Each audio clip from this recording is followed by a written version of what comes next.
Hey everyone, welcome to Synth Geekery. It's been a couple of weeks since I've seen you all. Nice to have you here. It's quiet at the moment on the channel. Let us know if you can hear me loud and clear, if I'm too loud. Also let us know that as well. Welcome back to everyone. Hope you had a nice week off. Sometimes we need a little week off, don't we? There was no way I could do the show last week because I was doing something that literally stopped me. But I do apologise if you did get upset about that and you missed it. But you made it, and that's the main thing. You're here now, and you've put this behind you, and here you are, synth geeking out again, like you like to on every Saturday. And I tell you what, I missed having you all as well. So it's mutual, trust me. If I had my way, I would have been doing Synth Geekery on Saturday as well, let me tell you. Now, today, we've got our usual guests, hopefully, coming in, actually, crossing my fingers that they turn up. Geez, what are we up to? Episode 171. I couldn't think of anything weird about that number. Doing a bit of sonic state there, trying to reference it. But we are getting quite senior in the numbers now. And I'm thinking, wow, 171 episodes, it's crazy. And some of you guys have been there from the start, or early in the piece anyway, so it's nice to have you sticking around. Just think about like all the things that have changed since even those first episodes. Like there's been so much. I've had 2 studio moves, you guys have had studio moves, you've had gear come, you've had gear go, you've probably released multiple albums, I've released multiple albums. It's just so much that happens, and it just like days, weeks, months, years just fly by, and before you know it, you are at 171 episodes. Not that it's a boasting number or anything like that. It's just kind of one of those numbers that don't mean anything, and you just think to yourself, how did we get there? Anyway, today we've got quite a bit of news about eurorack stuff. So there's, synth news at the moment tends to be more eurorack than anything else. So, that's how it is. So we have to just live with that. There is a bit of other news around, so that we'll try and sort of get to that. Today's topic is, if you haven't actually worked out what today's topic is, because it actually isn't written anywhere other than maybe a few social media posts, is today we're going to talk about drum synthesis. And it was actually suggested by Makeshifter actually. So hopefully he's in the chat. Which is awesome because, to be honest, I'm sometimes stuck for subjects and I don't think we've ever done it. And when I'm talking about drum synthesis, what we're talking about is how do you actually make some of those drum sounds that you hear in things like an 808 using analog gear or other sort of things. So I just kind of think it's an interesting topic. And to be honest, I actually don't know a lot about it. So I'm hoping that we can all sort of share our knowledge together and maybe sort of point us in different directions. Now, I've got a couple of things that I've prepared, of course, as I always do each week. So we'll kind of talk about that. So while we've got that, I just thought I'd show you around the studio. If you're new, stick around because we've got a lot of stuff to show. So this is my studio. Excuse the mess at the moment. It's actually really messy in here. I need to get the vacuum cleaner out. I need to tidy some cables up. I know, I do apologize for those who are neat freaks.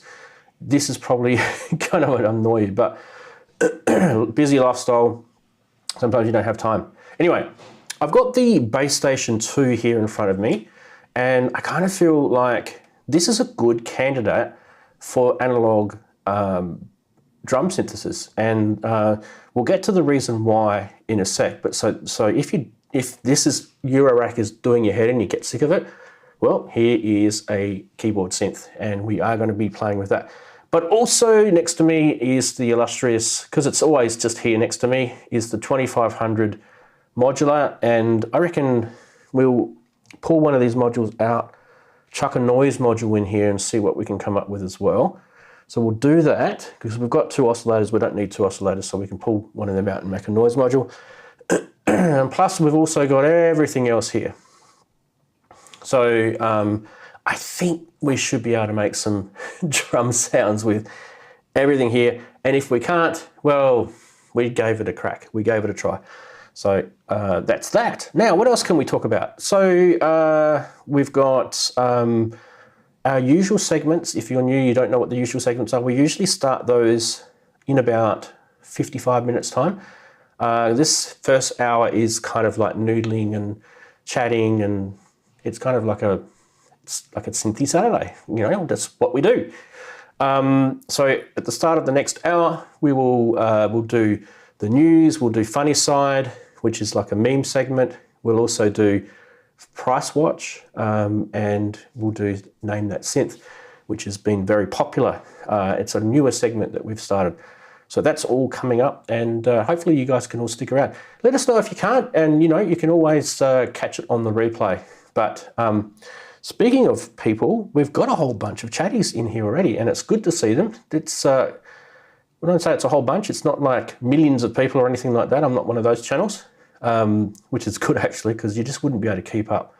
But let's say hello to all you. And I think the first person in today was Andy, and I guess he's getting ready. It would be really early in the morning for him. And he says, go Synthy Saturday. So good to see Andy, Synth Addict, and he'll be on the show hopefully a little bit later. Future World Machines, one of our channel members, says, hi everyone. So good to see you. Good to see Wagoo. Atto Z is also getting in early. Dazza, the Intergalactic Federation, good day. Good to have a fellow Aussie in the chat as well. So nice to see you, mate. And Roy Strobel's there, big holla synth amigos and amigas. And there's no reference to Commodores in that. I think that was purely some sort of South American reference there. Stephen Frey's there. Hello, one and all, he says. Martin Taylor, big hello to you, mate. Homegrown, happy Saturday, says him to everyone. And it's good to have you there. We've got Path Lake, big hello from him. Robbie is there. Failed Muso, afternoon, evening, and morning, everyone. So trying to catch all the time zones, and it's true because seriously, there's people all over the world here at the moment, and it's one of the lovely things about YouTube. And Max there, good day, Stephen. Hello, howdy friends, he says, with his cowboy hat. JP Page 2. Hi peeps, ASIO Head, Bert's there. Hey everyone, he says. What else we got? It's nice to see all you regulars too. It's very, very cool. And Digital Nation, congrats on 171. Thanks, mate. Argument TM. Great, Nick. I'm doing a studio move at the moment, he says. SoundCloud, his SoundCloud, there you go. He's got his SoundCloud name there. You guys can go check him out. Cyan6, I think it is. Who else we got? Sergio, big South American, holding it up for the fort from that part of the world. Hello, everyone, he says. Big hello to you, mate. We've got Kent Spong. Good to have Kent here. He can be our resident, I don't know what you, resident comedian / synth fixer. There you go. Andrew Brooks has jumped in. Big hello to Andrew. Cresshead's there. And I think we've caught up. And anyone else? Usually they sort of start coming in. Now, we have a growing sort of audience that sort of dissipates over the next hour. So some people like to be, here's Brooksy now, some people like to come in at the 2 o'clock UK time, which is our general sort of main show time, and other people like you who are right here now enjoy the banter of the early part of the show, which is I reckon it's the coolest part, because this is where we noodle and wiggle. Let's put Brooksy into the corner, not the naughty corner though, the good corner. Which corner do you want? Do you want, let's do that Eurorack one up the top. Okay, which one is that? That's the Black Magic. That's the Black Magic camera. You are guest. There you are. Look at that. Hello. Hey, how are you, mate?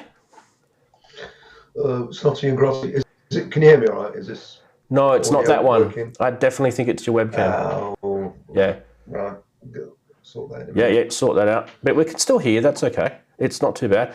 Now, what did I didn't check to see. I did ask the guys in chat how my mic was coming through. And I did watch a couple of shows back, and I thought I was a bit loud compared to everyone else. So I kind of do apologise if you guys get frustrated with that. Let us know in the chat if I'm coming through too loud and everyone else is coming through too quiet, or vice versa. I just don't know what the hell's going on sometimes with audio. It kind of, it's weird because what I hear here is not necessarily exactly the same as what you guys hear through the stream. So, and I just wished one day someone would actually program software properly so that, what we hear here is the same as what you guys hear. Yeah, sounds good. So everyone says, okay, cool. Ken Spong says, well, get your shirt off, mate, if you want them to hang around. I really, really don't think that's going to get them to hang around at all. No, not at all. Not at all. Okay. Do apologise if I seem a bit croaky, froggy in the throat. And it's because I don't know, I've got like a little frog in the throat. Hello to all the frogs. Okay, let's go down to base station, I think. Oh, yeah, you got it now. Yeah, you got it now. Okay, right. Well, sorry about that. It all went a bit funny. Yes. It's a new webcam, by the way. Oh, let's have a look. For some reason, Dave Best ended up with two of the same thing. So he's. Oh, what have you done? You've disappeared. Oh, he's paused. Is the internet still working? Sometimes you don't know. It could be my end. I could be talking to myself here. Anyway, if I am talking to myself, I'll find out in a second, that's for sure. No, I definitely have internet because I can see myself moving on the internet. All right, base station 2, here we go. Now, why did I choose base station 2 as a potential synthy drum machine type thing? Because they have got that new firmware mod on here called the AFX mode, which is actually really, really super cool. If you actually haven't upgraded your base station 2, you're back, Brooksy? Am I? Is it working now? I don't know what that was about. Yeah, you just disappeared. It must be a bit glitchy. We can put you in the corner. There you go. Hello, everyone. You can sit above the frequency, cut-off frequency knob. Oh, yeah. There you go. Because you don't need that one, do you? No, that's crap, that knob. Even though it's the biggest knob in the house. There's a joke in the Stop it. All right.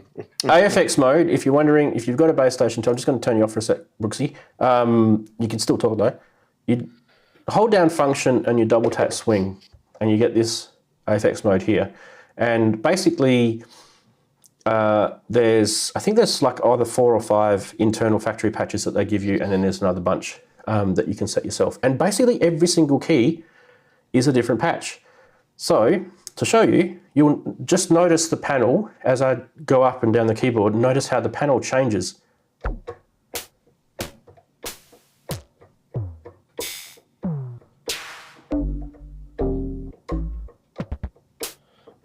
So you get the idea, right? So if this synth is able to do all of these sounds, and this is an analog synth, 100% analog. Yes, it's DCOs, digital controlled oscillators, but it's 100% analog.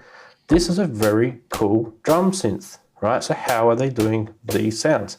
So you can follow the panel. It's showing you that, you know, that sound would probably have some sort of noise source in, no doubt. And, you know, you'd have to sort of play around with all that sort of stuff. So there's your noise there, and you can control that, right? And then it'd be to do with, that's like a, what would you call that, Brooksy? Would you call that like a snare sound? An analog snare sound? Well, yeah, it's a sort of a noisy snare. Why not? Yeah, we'll give it that. So the cool thing about, if you've never ever done analog drum synthesis before, hold on to your hats, because we are going to show you. So basically to get that sort of snare sound, you use an envelope. And so let's bring all this envelope completely down to doing nothing. And we want to have it so that we're mucking around with the amp envelope and the mod envelope at the same time. You can actually switch it between each individual one, but we'll do both at the same time. Right, first thing we want to do is probably give it a bit of sustain and then a bit of release. So you can see this is really getting you that snare sound. So we want to come back a bit, right? I think there's a bit of effects on this. Hang on, let me just pull the effects off. There you go. Right. Now, what else do we want to do this? Filter.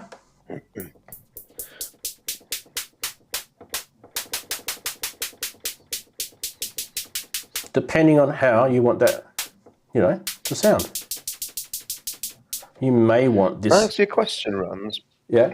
About the base station. Can you modulate the filter with noise like you can on an SH-101? Because that's another great percussion trick. Ooh, I can't remember. You can't with this, but you might be able to with this. See, one of the things about the base station is there's a whole bunch of extra features in here. I wouldn't be surprised if you could with that. Is noise not a source on the LFO? Or does that just say, sample LFO as an age? No, on just your LFOs there. What's the wave shapes? Is there a noise source? Where is my LFOs again? Right above you. Right. Yeah, there. Underneath oscillators, LFOs. Yeah. There. No, I'm not talking about your options. I'm just talking about your main ones. Is there not noise? Sample and hold. No, I can't remember. Someone in the chat would be able to tell me. I actually can't remember. Right. But you definitely can. That's okay. You definitely can modulate the LFO with the second oscillator. And sample and hold, and then those waveforms. Anyway, maybe there might be a function in here too, because they have added, like what's printed on there is the original functions that they brought, and then they've done firmware update after firmware update after firmware update, and they've probably added it on there. Someone might be able to say in the chat actually. Anyway, where were we? We're going to do sort of filter modulation now. So we kind of want this,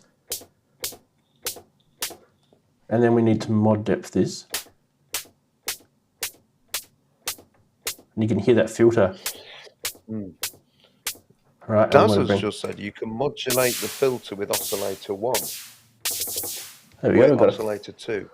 Yes, you can. Yeah. I think that's based here somewhere in one of these functions here. You have noise in the oscillator. Yeah. Anyway, it's just me. Here's another thing. This section here is another LFO function section here. So you can slew the LFOs as well. Yeah. There we go. Let's put some effects on that. Reverb first. Delay. And then we can play around with that.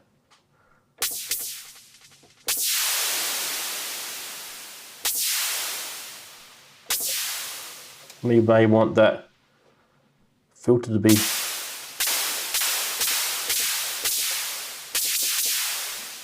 less.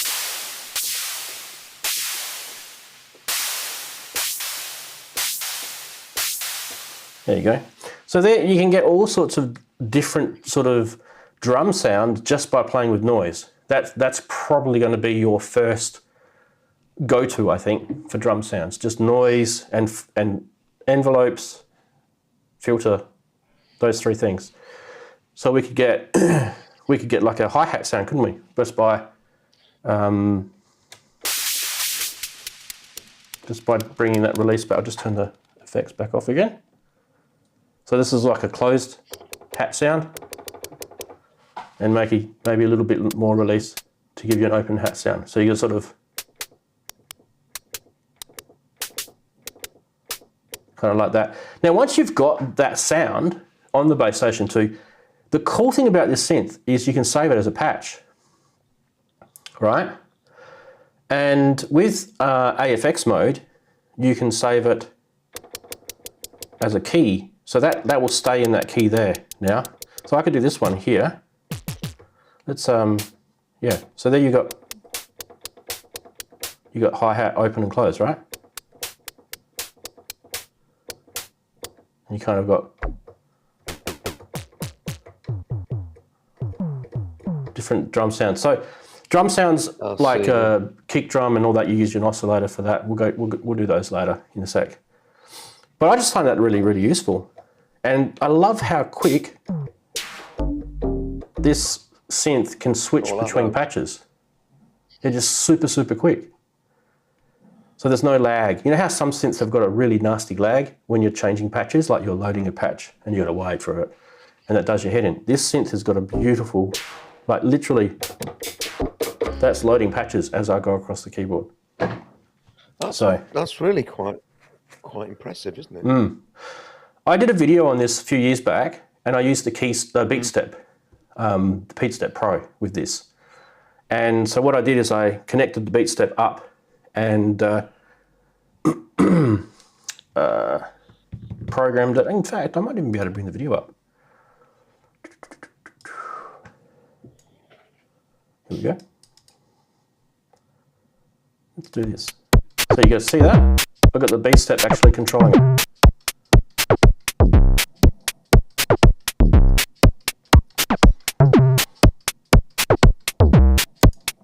The good thing about the Beat Step, right, is that when you're using it as a drum synth, every single drum pad is a different note on the keyboard.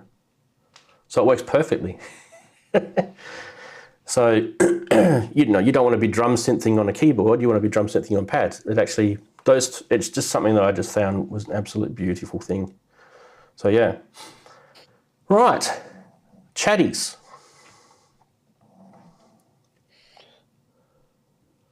I'm just checking to see. Darren's getting a Bass Station 3. What is a Bass Station 3? That's what I want to know. Does he know something that we don't? Darren, get on the show. Hurry up. Bass Station 3 on the way. Yeah. Well, does he just mean that Novation maybe is actually ready to produce a new one? It'd be about time, wouldn't it? It's been a long while since the Bass Station 2. Yeah, well, it's been even longer since the Bass Station 1. 2013, I'd say, would be my guess. Yeah. Bass Station 2 might be 2012. So that's 10 years, nearly 10 years. Yeah, but you know what? Still one of my favourite synths. I don't care how old the thing is. You can see mine is definitely starting to yellow here. And this hasn't been sitting out near a window in the sun or anything like that. That is literally being looked after. It's been kept. I actually keep a cloth over this, like a dark grey coloured sort of cloth that I bought from IKEA, quite thick, just to keep the dust off and stuff. And that's still yellowed on its own. So, yeah. Whether it's the heat in Australia that does that, I'm not sure. It shouldn't. It's not like it's really hot in this house. We keep the air conditioning running here and everything. So, yeah. Some plastics just yellow there, don't they? They do, yeah. Bromide, is that something? Someone said bromide or something in the plastic. I don't know. Breaks down over the years or something. But this would be, I'd say this would be close to 8 or 9 or maybe 10 years old for me. I've had this, since early days. Anyway. To me, that's your first one. And then, if you want to do like a bass sound, that would be like an oscillator, so you can see, this one's already redone for us, so we don't have to do much, but you can just see by changing patches. So that, one of the things that it doesn't do is it doesn't show you where your envelope is. You'd have to guess that, but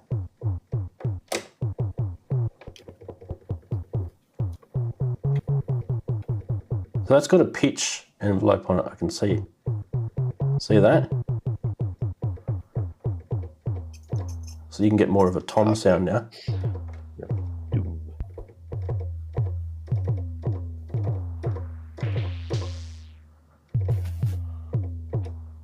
So there you go. And you make it more of a kick, you just bring that down.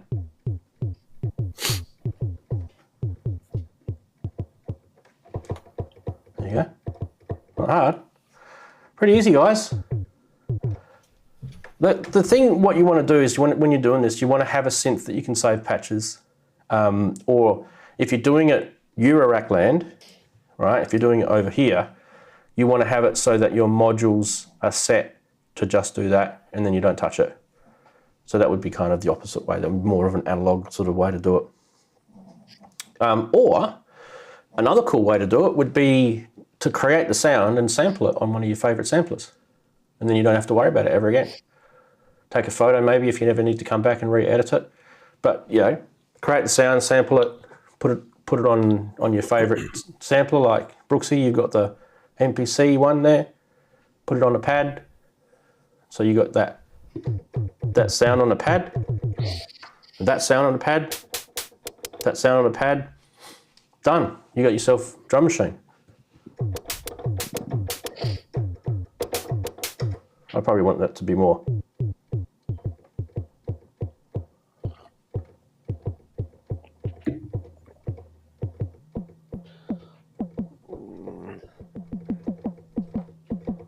Like a tom sound. But yeah, playing around. We have got Andy here. The other Andy. What can we get rid of? Let's get rid of. I'm disposable. Where does he come in? He comes in there, doesn't he? There's Andy. Hey guys, can you hear me okay? Yeah, we can. Hey, speaking of analog drums, yay! Oh, John. Yeah. Everyone always talks about the timbre wolf, but this one's what started it all, right? This is the piece of crap that started the whole thing. I don't know if it started at all. The howl feature has the howl knob. I can't believe they took 4 of those oscillators and made a synth out of it. It's crazy. Don't overstretch it. What's this one? Oh, no. That's in a That one's different actually good, though. It league, just Ralph. has a weak kick. That's a good... Yeah, It's a good why drum they machine. It produce just the has a weak impact, kick isn't on it? it. That is dusty as hell. Hang on. It has more controls and it has a better filter setup than the impact one. Yeah, but this is about as useless when it comes to saving patches as it possibly can, because every single one of these knobs here, if you adjust them, you literally have to set it and keep it there.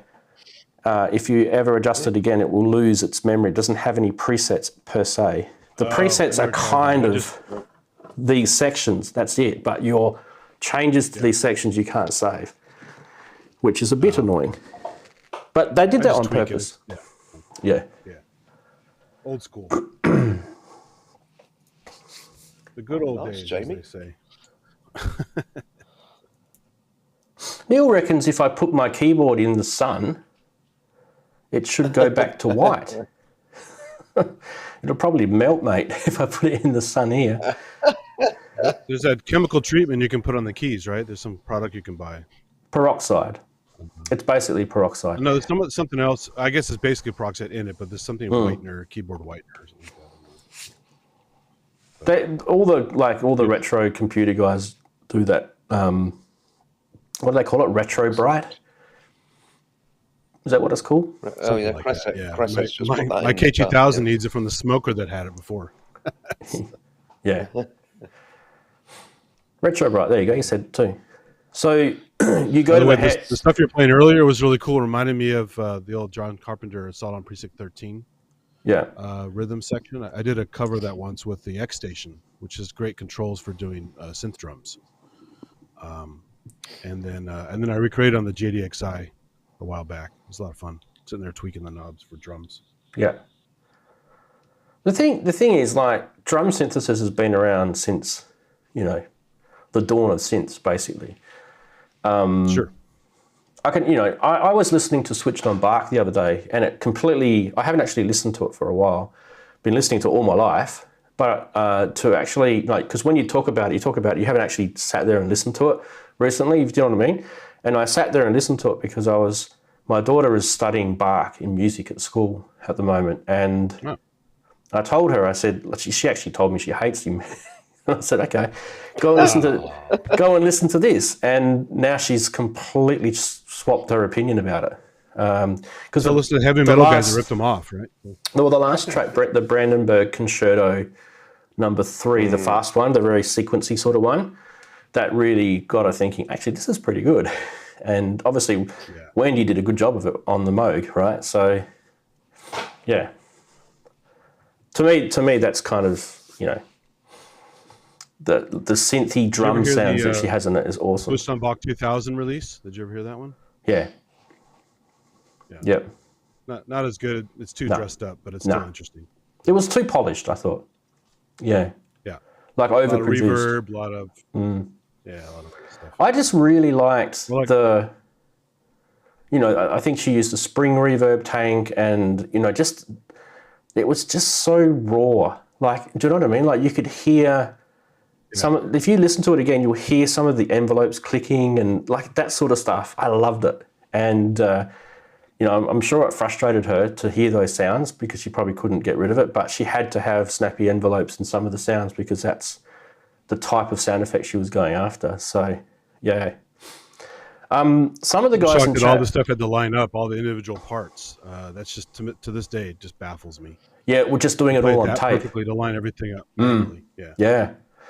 And I won't even pretend to know what pain people went through in studios to do that sort of tape stuff. Yeah. It just would be a complete nightmare.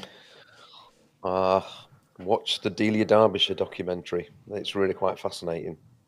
I have actually watched that, and I absolutely enjoyed the pants out of that. Yeah. So depressing too with her problems toward the end. Yeah. Yep. Now, getting back to chatties,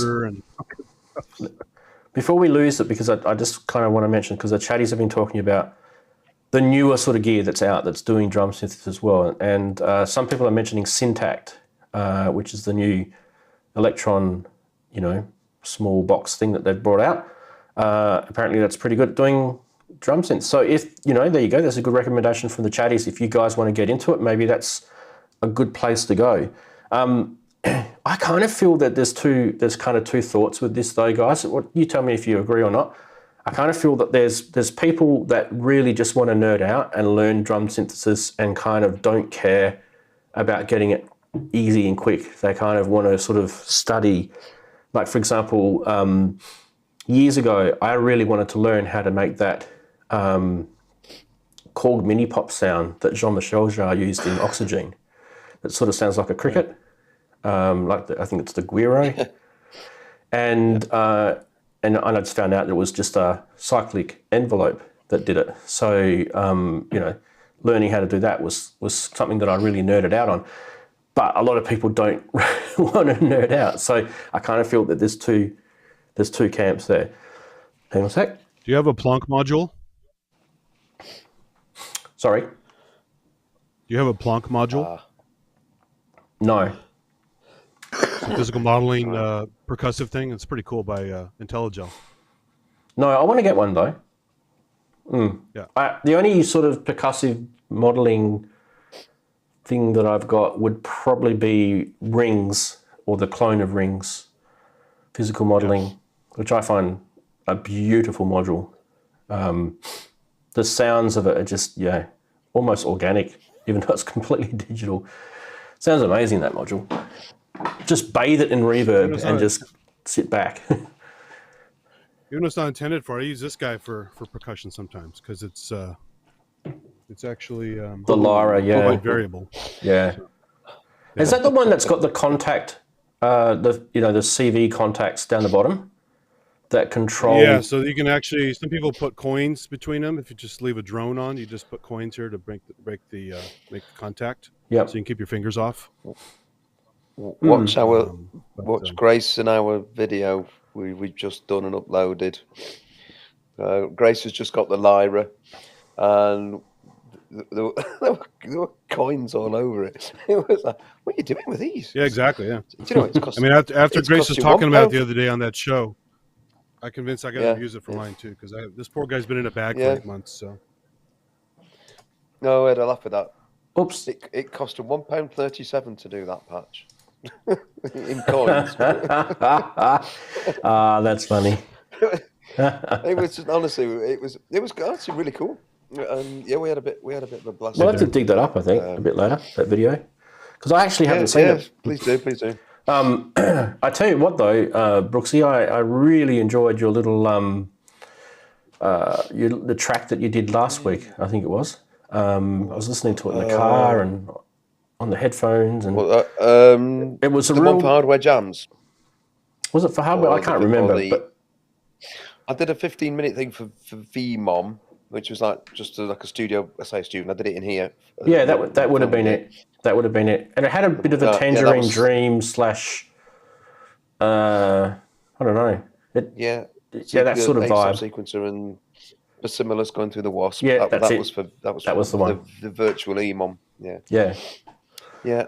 So I've pulled all that apart now, so I'm going to have to put it all back together because I'm technically supposed to be. I think I'm going to do the same thing at Leeds on Thursday. So, see if hello, I can Darren. work out how to repatch it all. Hi, Darren. Hi, can you hear us? Yeah, wake up, Darren. Well, now you've unmuted yourself. So Darren, say hi to everyone, and after you've done that, can you explain yourself about this Base Station 3 comment? Because everyone thinks you're on a scoop here, mate. Yes, well, I am. Yes, something that probably no one knows about. Yeah. No. Hi all. Yeah. Information that Base Station 3 is on the way. Okay. I had a dream about it last night. Actually, that's about all. Is it? I was it's about time. So did you I don't have any literally? inside information. You literally plucked that out of your butt, based on didn't you? fact. It's this is based X. on a dream. I don't get any scoops. Yeah, I got the base. Oh, you can't see out the base station, the rack mount up there. Well, you can actually just see it up there. And I was messing about with it the other day, and I just thought about time they brought a base station 3 out, and I must have had a dream about it. But I thought you'd all be interested anyway. Get everyone clicking. I think it's about time that they learn how to repair the Base Station 1 that's dead. Yeah. No worries, Novation. I'll tell him to pull his head in. Okay. Yeah. See ya. The circuit mono station is actually better because it has more modulation options. So you get a lot more crazy drummy stuff with that. Can the mono station actually have the AFX settings put on it? That's what I was asking myself, because I've got the mono station sitting over there. So. I was asking myself that today, and I never got the answer. No, because it already does more than anyway? the Base Station 2. Right, I see. Yeah, because it'll automatically do it because you can do it on a per step basis. That whole corner section is a modulation section the Base Station 2 doesn't have. Right. So it's pretty wild. I barely scratched it. I just kind of fiddled with that part a little bit, but yeah, it's a pretty deep Inky's little guy. in the chat. It doesn't look like it, but it is. Inky knows everything about circuit mono station. It's her fault that I got the circuit mono station. Well, she has 2 of each, right? 2 circuits and 2 mono stations. Yeah. They are so much fun though to play with. Yeah. So, oh, sorry. Yes. Okay. So, where were we at with synthesis? I want to shut up, and I kind of want to get you guys talking about it more. What about you, Andy? Like, I know this is something that really is up your alley. Like, what would you kind of start off with if you were sort of doing drum synthesis? Like, what would be your go-to? My go-to is this guy. Yeah. Yeah. Been shown that before. Because you're converting contact mics through DSP into synth, basically. So it can be organic, it can be digital as hell, it can be crazy, scary noises. The effects in here are all modulatable and tweakable with your pressure and with your scrapings and with your it's a contact mic for the frame basically, and a contact mic for the skin. And so based on how you play the skin and how you knock the frame, I even put these little doodads on here from the Cajon, these little click clacky things, so you can actually add some extra tactile sounds to it and go between the two, and don't just have to hit the skin. So it's a lot of fun. But yeah, Modular obviously has a boatload of stuff. I don't have the Plonk, but I use God, what have I used? My Modular is also dusty, the poor thing. I got to start using it. But there's tons of stuff in there to tweak, whether it's a purpose-built rhythm thing or whether it's something you can tweak. I just got that Pittsburgh Modular rhythm thing, which is clever, where it doesn't produce sound. It's a router envelope kind of tweaker for rhythms. So you can basically sequence any sound going through it into rhythm sounds. The Pittsburgh Modular percussion generator or something like that. I forgot the exact name of it, but I got it a while ago. Just put it in my rack probably a couple months ago, and I haven't had a chance to really use it more than once. But that one actually generates rhythm type qualities out of any sound you run through it, because it has envelopes and VCAs in there and stuff to tweak things. So that's a clever way to do it. That you don't have to buy specific rhythm modules. You can make anything rhythmic and percussive, which is interesting. So.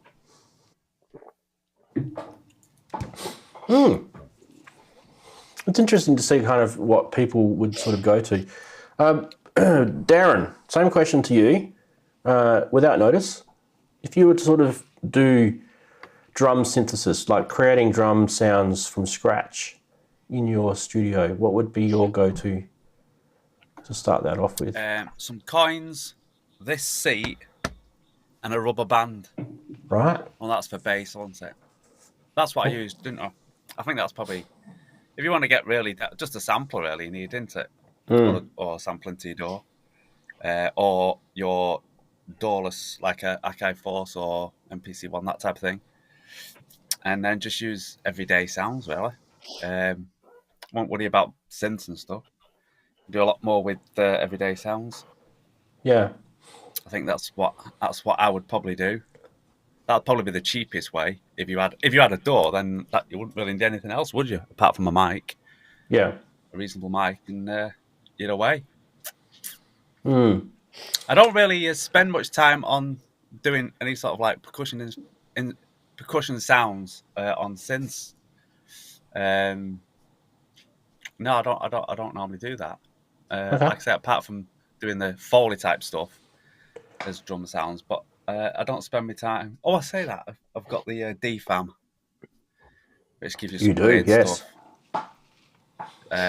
Percussion. So, but as an actual synth, like you was demonstrating on the bass station, I wouldn't really spend time creating a percussion sounds unless I was doing something really whacked out, having a sort of experimental session. But I don't get time to do that, so I think it's time is what stops me doing that type of thing. I'd rather just go and grab a sample of a hi-hat or a kick drum. Well, I suppose kick drums I do create a few of them myself. So with sort of VST type synthesis, but yeah, other than that, it's just the old school way of just grabbing a sample and putting it in your sampler. Fair enough. Wagyu. What's Wagyu up to? Let's just read it. Yep. Yes. I am not about to demonstrate. He's been watching too much TikTok, I think. Okay, Brooksy, same question to you. Right. Where would be your go-to? Well, these days for what I've sort of been doing live, it's the QD module in here. So you get 4 drum sounds. So I've got that set up with a bass drum sound, a sort of clap snare thing, and then one that's sort of a metallic-y clink, which can be a hi-hat, but other things, and then another sort of percussion sound, which again I just sort of modulate and play about with, and that's quite fun. Never quite sure what that's going to do. I do get a bit frustrated sometimes with the QD because it seems that its output level is not as high as it could be, and I just wish it had a bit more volume, because then I've got to bring everything else back on the mixer. But I mean, that's just a mixing issue. So, and then as Future World Machines has just mentioned, the Behringer Ceteritas Alta is just that's it. That's the QD. It's a great module. And then the Behringer Ceteritas Alto, which actually I managed to work out how to get it to do a bass drum and a snare drum in one go. Yesterday with a bit of modulation going into it, and that was fun because that's also on our track, the bass drum snare thing from the Behringer. I do like that because that one really does just kick out a lot of noise and a lot of punch. It's very, very punchy, and I really like it for that. And then what I'd also been doing of late was sticking the Behringer Ceteritas Alta under a load of modulation into the Wasp filter, and that's just great. That is just a great sound. I'll have to try and find something else because I sort of have a tendency to overuse that now. So I'm going to come up with another patch. But there we are. So that's about it. At the minute, the QD and the Behringer Ceteritas Alta, but I will also give a nod to this thing, and the drum synth plugin that's in there is actually really, really good. If you can work it out. Yeah. Now, I kind of feel like we kind of need to bring the Behringer. I don't have the Alta. I've got the original. But that's it there. Doesn't that sound beautiful?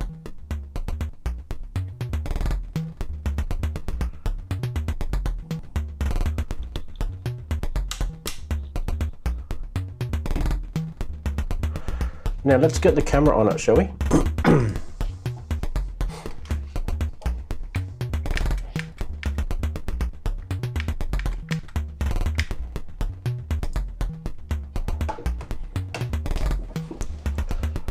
All right, so this is the sort of things you can do to it, just changing these switches.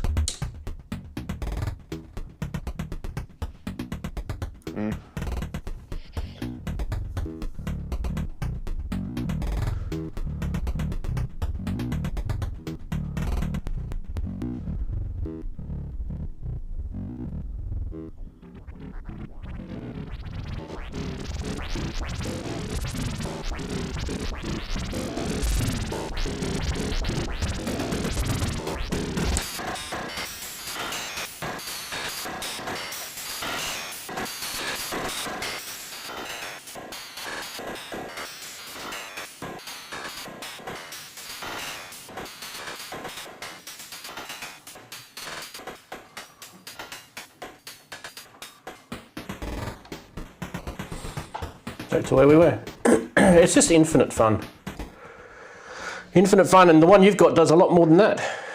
It is just infinite fun, that module. The attack knob is it's actually it's in the center position, and then one way it does one thing and introduces noise, the other way it does something different. Yeah, it's kind of and again, it does Tony. different things depending on Yeah. the sort of skin settings and things. Yeah, it's crazy mayhem. I love it. There's a hit button down there too if you just want to just fire it off. If you want to test it out. It's so much fun. And I haven't even like started with CV controls down the side here, right? They've got all these CV controls. You can CV control everything with an LFO if you want to. Yep. And that just becomes so much movement in the whole thing. It's really, really cool. Yeah, good call, Brooksy.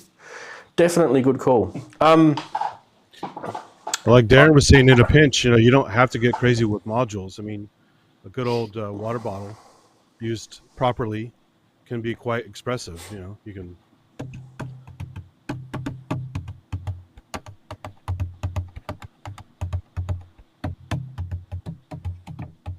Yeah, exactly. That's cool. And get 3 or 4 different sounds out of it. Why spend hundreds of pounds on a module? And then you run that through some effects and some EQing and some other stuff, and you'd never know it's a stupid plastic jug. Darren's always the voice of reason, isn't he? And Well, as I've often sat looking at my module, thinking, Jesus, look at the money spent on that, and then I pick up something or hit the desk and I go, and I've created more. I look at my stuff and I think, wow, like, where to go next?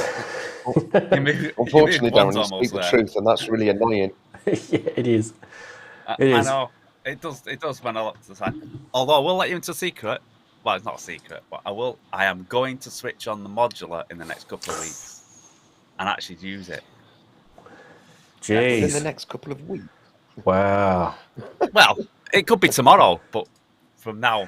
So basically, Brooksy, what he's saying is he's trying to justify why he doesn't use it. Yeah. And then the next thing we'll hear, is him whinging about how he switched it on and he could get naff out of it. Now I'm going to sell the whole bloody lot. That's what he's going to say. I just looked at all the flashing lights and went, oh, no wonder I don't use it. Brooks, you calm down, mate. You'll be all right. Time to wait. Yeah. Where was I going to go to next? I kind of feel like I'm maxing out on this mic, but I don't know. It's weird. Like it's distorting almost. It's weird. What was I going to do next? We can go to gratuitous plugs. So yeah, go on, Darren. Plug Brave. It wasn't that. It was just Inky was just asking if it was a T-shirt, and I'm saying yes, it is a T-shirt. It's from his second album. It's What the F or Don't with the colour purple. Yeah, Don't F with the colour purple. She was just asking. Yeah, that she was just asking, so I just thought I'd show rather than try to explain it on text. Yep. If you guys haven't been and listened to that album yet, you really should. And certainly the bonus track at the end is absolutely hilarious. But don't listen to it while you're driving because you'll probably have an accident. It's so funny. it's and the other gratuitous plug, I said I would do this. Lady Aptitude is in the chat. Lady Aptitude. Oh yes. A video. Now, that's go and watch that because it's really, really great. We won't go back. Yeah, we won't go back. Really, really great. Great playing, great sounds, really funky, dead good message. And go and check it out and nip to Bandcamp and download her stuff as well because that's also dead entertaining. Really varied, really entertaining. So do go and listen to Lady Aptitude. She's brilliant. A little trip down memory lane when you listen to that too. It's it takes you back. It takes you back, but it's very fresh and modern at the same time. I liked it. I really enjoyed it. Great. Yeah. Yeah. Prog rock funk. Great. Exactly. You can never get enough prog rock, honestly. I used to remember when I was younger, I used to have people tell me how much they hated prog rock. And I'm like, just go away. Just leave. It's just too hard. I'm not even going to sit there and try and convince you. And I bet you they eat their words these days. All those amazing songs that they probably think, oh, that's a classic, I love that. And it was probably back in the day they were going, oh, I hate prog rock. Yeah. I guess the big complaint of some prog rock is it goes on too long. Yeah, roundabout. That's what I like about it, because you kind of get Me too. you get a song on the radio and it goes for 3 minutes and you think, I want more. Like, I feel like there's so much missing. Where is the rest of it? And we used to buy those 12-inch signals because they were like extended versions and all that sort of stuff. I completely miss that stuff. I think this whole sandwich a song in 3 minutes just does my head in. Inagata Davida goes on a little bit long, and that's kind of in that territory. So, Autobahn. How long does Autobahn go for? Yeah. Do you know what I mean? One side of an album, about 18 but minutes. the whole thing is just so enjoyable. It's just really like you probably just veg out for 20 something minutes, whatever it is that it goes for, and at the end of it, you probably think, "Wow, has that finished already?" It's one of those things. It's literally like a time travel, experience. Takes me back anyway. Well, we that's were one of the talking tricky about things about modular is you can easily make these long form things and not even realize it before you're like, oh shit, I've been doing this for 20 minutes right. Yeah. I'm like, I've been doing this for 12 hours. What? Well, I've just got a 4-bar beat. There's a meme in that somewhere.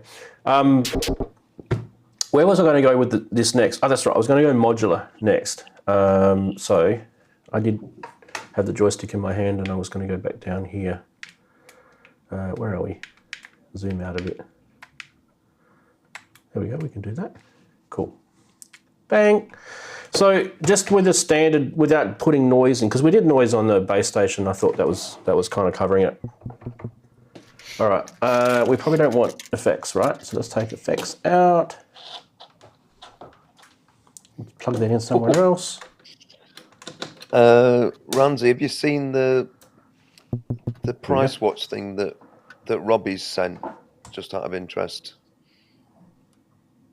He's popped it in the Ranzee live stream chat, so worth having a look. Okay, noted. All right, cool. I haven't seen it yet, but I will check it out. Yeah. Let's just click on that link so it loads in another page. And then we will go, oh, very nice. Very nice indeed. That's teasing everyone by saying things like that.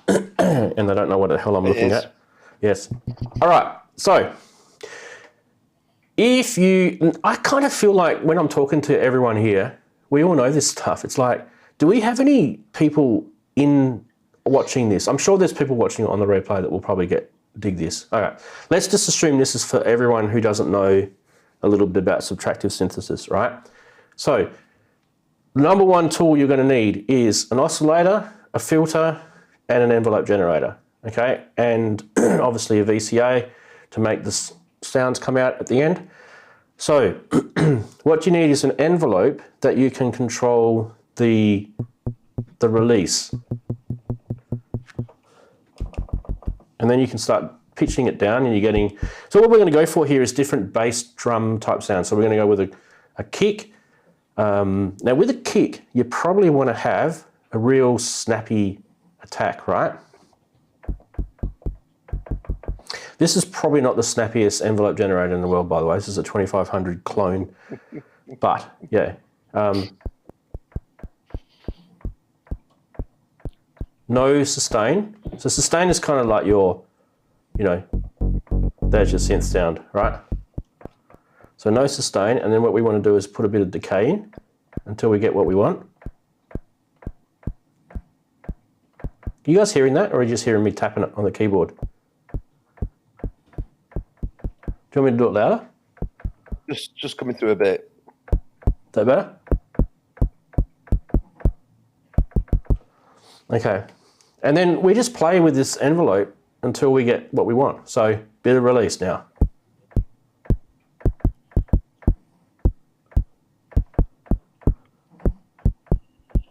And then now this is where you can entertain with some sustain. See that? Next thing you want to do is play with the filter. Now it's starting to sound like a synth sound, right? So this is where you got too much filter in. You want to pull that back a bit, or the envelope. Now that's kind of like a slappy sort of kick. you might want to take a bit of release off.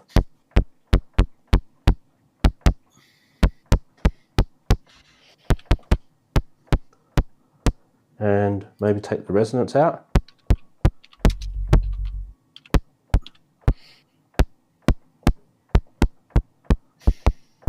And I kind of like to fiddle with the filter until I get that curvature with the sine wave.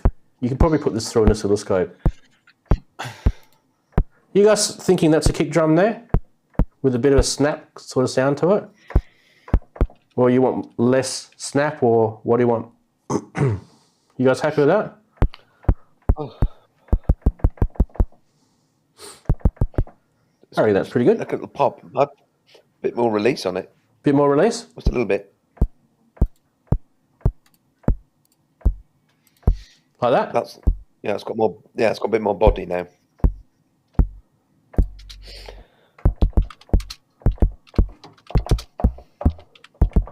Now, all kick drums should be out of pitch, right?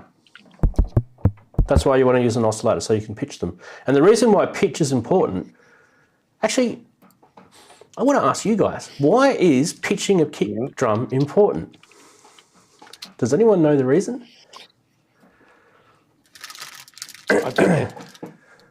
I always do it. I always try to get it so that I don't necessarily try to get it exactly in tune. I try to do it so that it fits right. I suppose it sort of fits underneath the harmonic series, and I suppose if it's in tune with the others, it'll is it enhancing the bass? And I'm not really sure. I just sort of do it by accident or default or something. Our ears are seriously good judges of things that we find that if something is annoying you, it could be something just basic, like your kick drum is out of tune. Like your kick drum might be F, and your whole, bass line and the rest of your track might be in D or something like that. So you're like literally getting annoyed by something, and it could just be something simple like your kick drum being out of tune. So I was always taught to definitely tune your kick drum. Doesn't always work, because sometimes I like the sound of the kick drum no matter what tune it's in. But most, generally, you're right, Brooksy. Keeping it in tune with bass is probably the way to go. So that's why you have to pitch it. That's why an oscillator is the best, or a tracked filter, same thing, keyboard track filter, is the best source of an analog synth type kick drum. So yeah.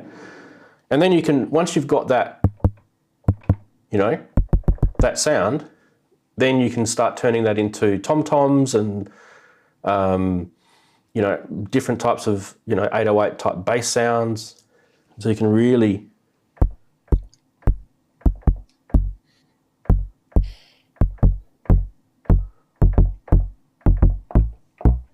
it's almost a bass sound now, isn't it?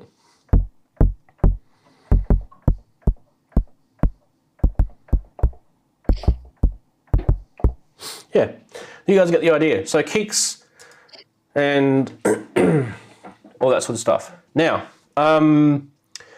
claps. The more sort of technical sounds like claps are really quite tricky to do on an analog synth. Has any of you guys attempted to do a clap on an analog synth? Yep. So tell me about your pain, Andy. I think I blocked it out at PTSD because it was a while ago. But if you deconstruct the average analog drum machine clap, which is often it's hit or miss depending on what you're looking at, and how they tweaked it. If it was a tweakable one, and you can kind of, or you can sample it and slow it down and hear the components. It helps you get an idea how to build it. Well, there's a sharp part and a more bassy part, and there's like a filter, kind of a transient in there that kind of and you can layer the two sounds together and kind of come up with a facsimile that's probably good enough. But like anything else, you could obsess over it and still not be happy with it, and it'll be just like the same old comment about a shit snare or something like that. Yeah. So. Yep. Some good ideas in the chat about claps. So we've got Half God, Half Beast saying an FM mod filter with noise for clap. Then we've got Makeshifter saying a multi-staged envelope is usually required to create the crunch at the start. And he is literally right on my sort of thought process as well.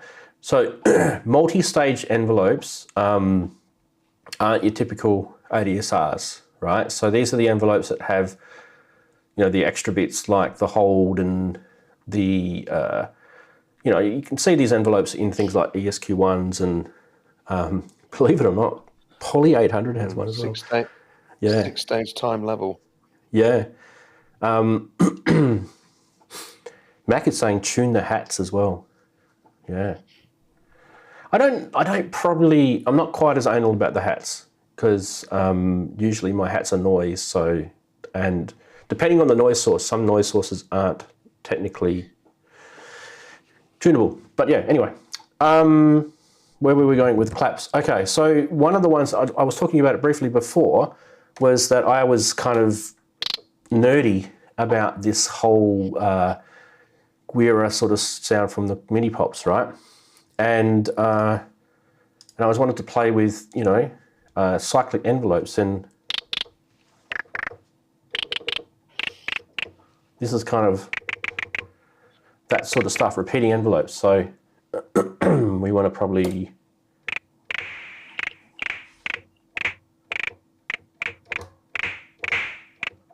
I think I just stuffed it up now, haven't I?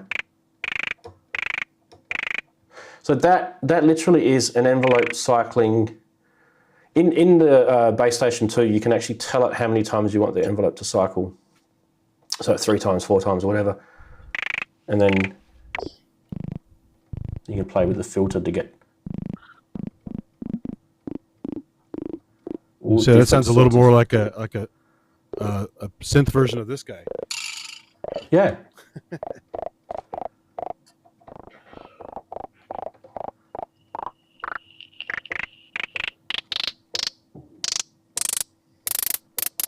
It's all good fun doing that sort of stuff. You can literally just get nerdy out on that. So yeah, have fun with your percussion sounds. So we started with clap. I'm not even going to attempt to do a clap because I am like you, Andy. I think I've tried doing a clap and I always just end up having something sounding like, where has it gone? Go back into this. Yep. Yeah, it's kind of like one of these sort of sounds. That, would end up being my clap. Or it gets really short like the old Casio keyboard claps that sound more like snaps. Yeah. I end up just getting sounds like that. And to me, they're not proper claps. So I kind of just give up. But like the guys are saying in the chat, if you have some sort of way you've got multi-stage envelopes, they are actually really, really cool fun to play with as well. So you can have that, the double attack or the double decay or something like that, or the hold. You need two. I think Makeshifter was saying you need about 3 elements in it, all slightly at a different time. Yep. So that it's like very, very quick. Like oddly enough, a bit like what you were doing there with your cycle. You got 1, 2, 3, 4, 5, very, very quick. Yeah. But just coming in after. I've never tried. I've never done it. Maybe that's a project that I should try. Try to synthesize a clap. Yeah. Or is this just some form of torture that you're introducing? It's torture. It is torture. But it's just like it depends how much lifetime you've got. If you have a make noise math, just record this, right? Just do this and record it. You just do that. Yeah.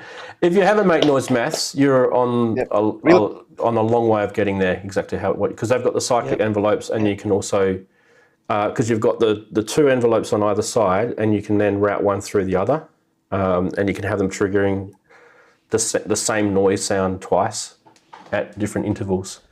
So that sort of thing is what you're after. Have you ever actually sampled yourself just clapping like that and then playing it back? It doesn't sound like a clap at all, does it? It just sounds rubbish. Depending on how 3 or 4 people. Yeah, depending on how you record it. It'll sound like a decent clap sample.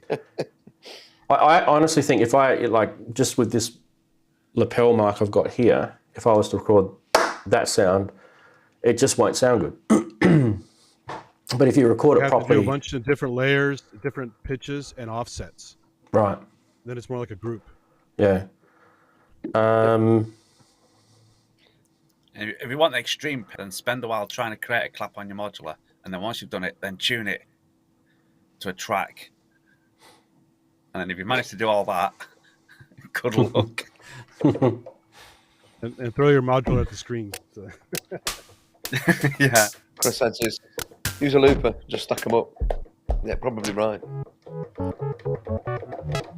I'm trying to see if Novation have done a clap sound in here. I mean, if you watch behind the scenes record There you go. things from the past, you people go. in studios, they're often doing multi-passes with a group of people, and then they just keep layering and Yeah. stuff. So not done in one pass. I mean, again, just looking at Makeshifter's comment about getting backing vocalists to clap in time. That's about all they're good for. Naughty man. or I said man, naughty person, because I don't know whether Makeshifter's male or female. I'm assuming male, but maybe not. Well, these days, it's a pronoun. We can't even go there. Yeah. I said, vary your claps position, but exactly. Like if you listen to Boston, such a long time by Boston, there's that whole breakdown where they start clapping. Yeah. And it sounds great. And they just mic'd that and recorded that. Yeah. Yeah. Look, the thing that you quickly discover is, unless you're absolutely engrossed in nerding out on this, is that there's that other train of thought where people will go, I'll just get like a sampler and I'm done. And I'll just download a sample bank. I'm good. And, you know, it's really just what you're into, because I think... Probably slap your thigh rather than clapping. Could be. I actually think one of the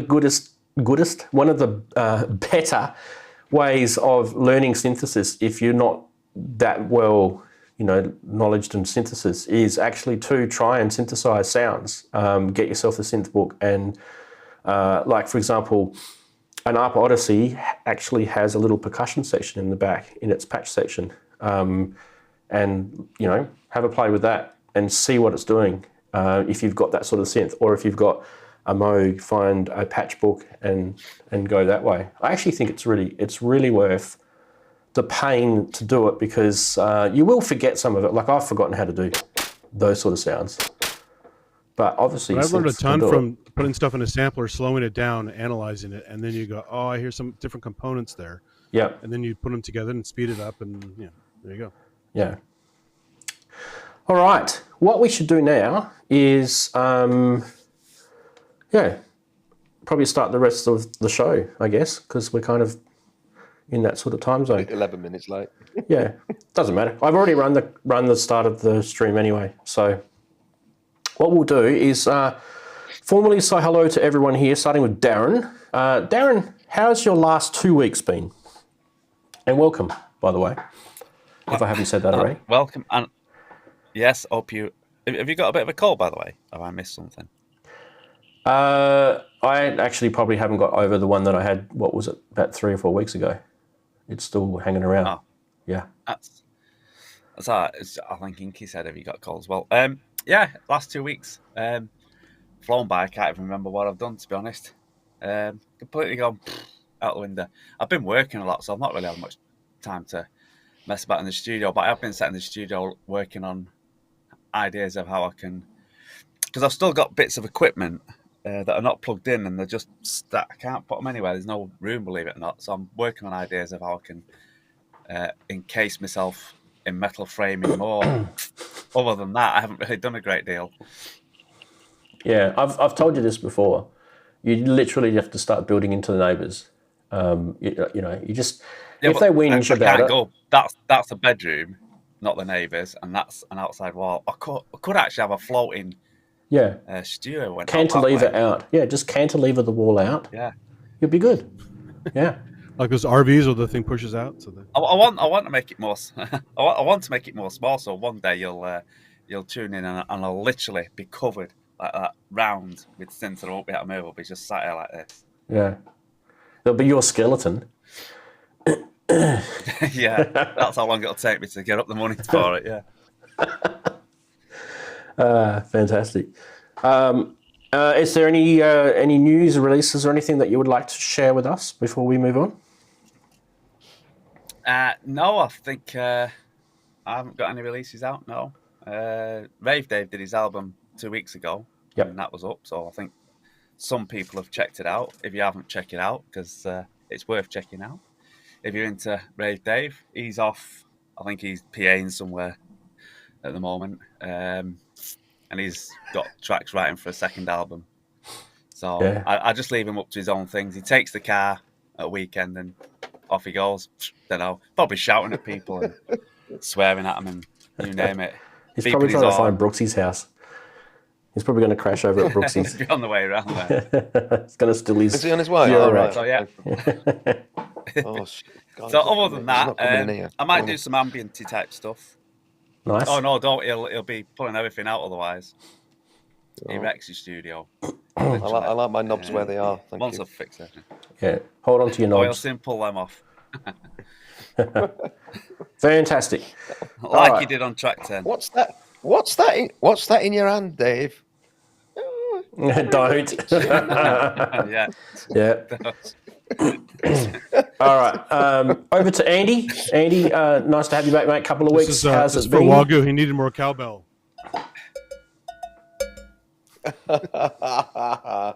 Genius. Speaking of Wagyu, Genius. Just for hell of it. Wagyu just dropped a nice 10 Swiss francs onto us. Thank you very much for that. Lovely of you to do that. And we will find cowbells. That's what we'll do. Everyone has to find a cowbell now. That's right.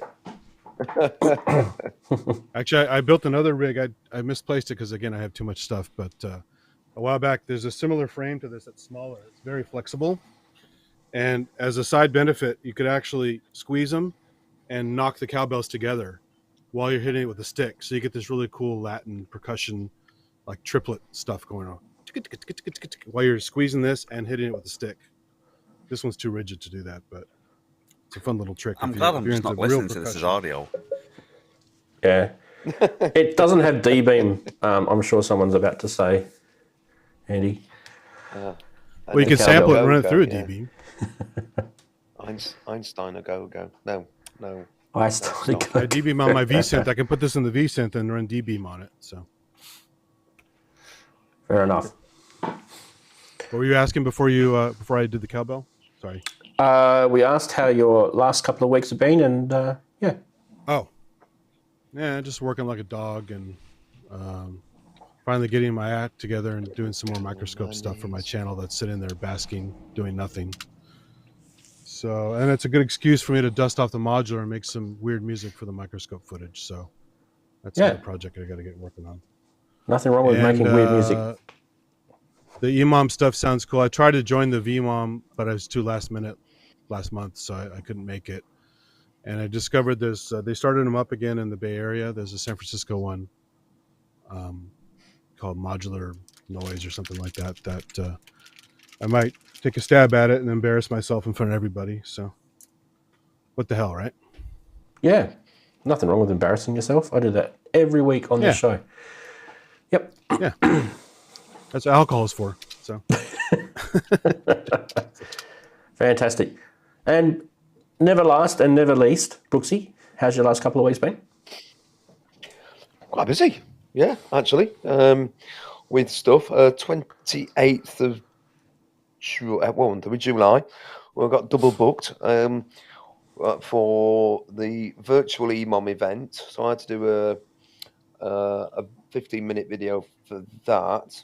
15 minutes-ish. So I did that. That went up. That was broadcast on Twitch. And then Grace tweaked the actual video for me, and I've stuck that up on my channel. On the same day, I was playing at the Sheffield EMOM here. There were Jim Glue was there, Jamie was there, quite a lot of people. Really, really nice event. Really enjoyable, as these EMOM things tend to be. Really good. Then just sort of chilling out a bit, doing bits and bobs. And yesterday, Grace and I did we did a 15-minute track. We sort of reworked one that we'd done for Hardware Jams called For Freedom, when we basically sort of reworked that, made it longer, put in different sections. So we did a 15-minute video for that. That's going to go up on the next VMOM, virtual EMOM event. And then we did our Hardware Jam for this week, yesterday. So it was quite a long session yesterday. And Grace also cooked a roast dinner, which was delicious with vegetables grown in her allotment. It was fab. So that's what we've been Damn, up I to. should have been there. Oh well, if you need plenty of garlic, Grace has got more garlic than you could possibly ever use in the year. Absolutely masses of homegrown, really, really delicious garlic. Now, you know, sometimes garlic in the supermarket can be really overpowering. This is just, she roasted the garlic. It was absolutely delicious. So I'm probably honking of garlic today, but I don't care. It's really good for you, actually. So garlic is really good for you. Yeah, You're trying to make us hungry. Absolutely. Yeah, my tummy's rumbling now. Yeah.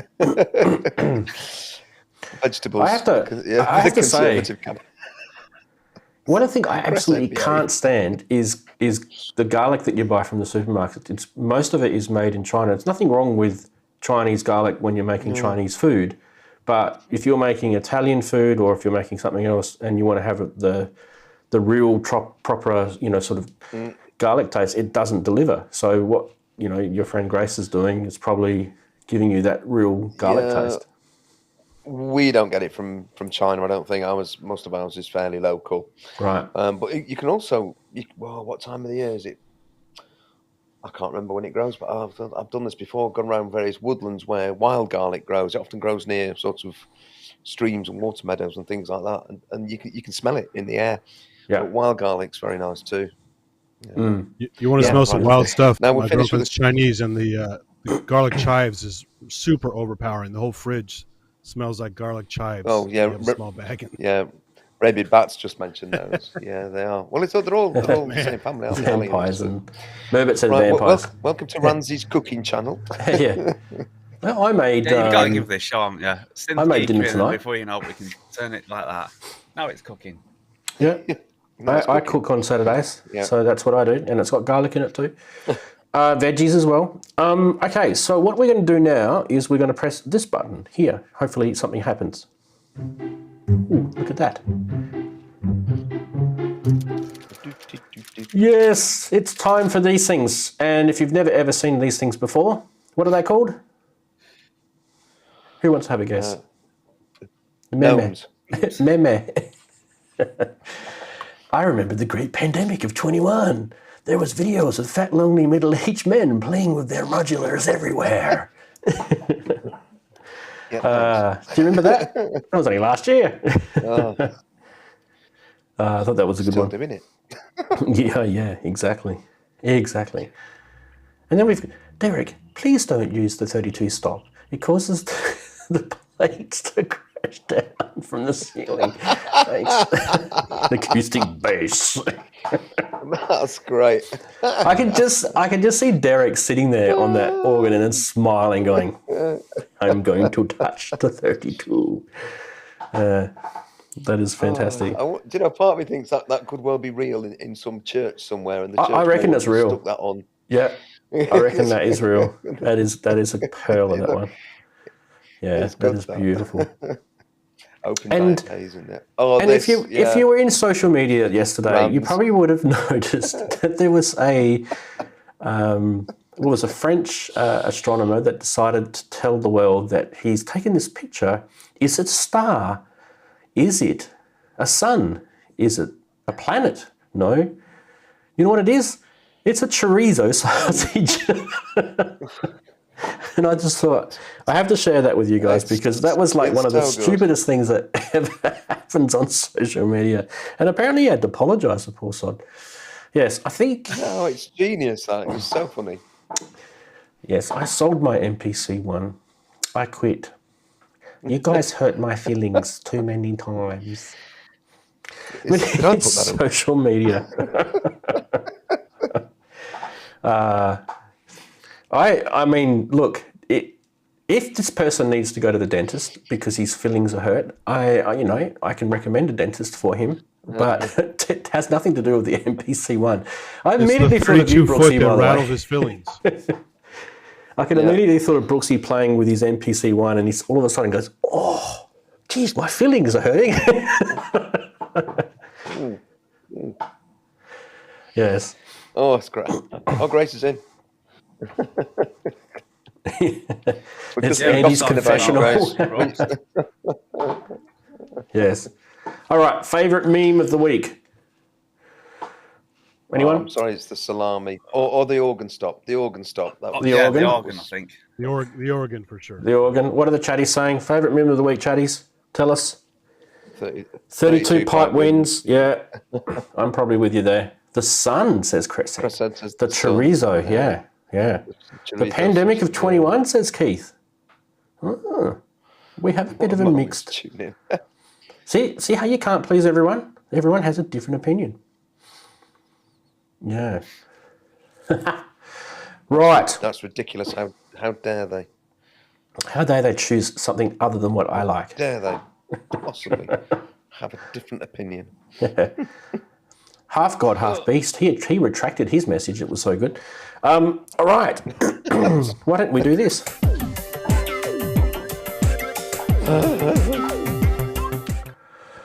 Yes, and that is absolutely not what it says it is, because we're so professional here. One day that won't happen. No, And then we'll be shocked. I'm literally just doing it on purpose now. Maybe. I don't even know why we need those bottom thirds anyway, to be honest. It's like, hello, it says it on the module. Anyway, we could probably just turn that off. It doesn't always makes it useful. That is true. That is true. This thing, who's seen this thing? This is by Busy Circuits ALM. And if you'd ever heard of an SH101 sequencer, well, guess what? You're looking at one. It doesn't look anything like an SH101, but this is basically, that's why it's got the little keyboard there. You basically play this like an SH101 sequencer and you end up with up to 4 triggers and 2 CV and gates, which I think is pretty awesome. And there's a little video,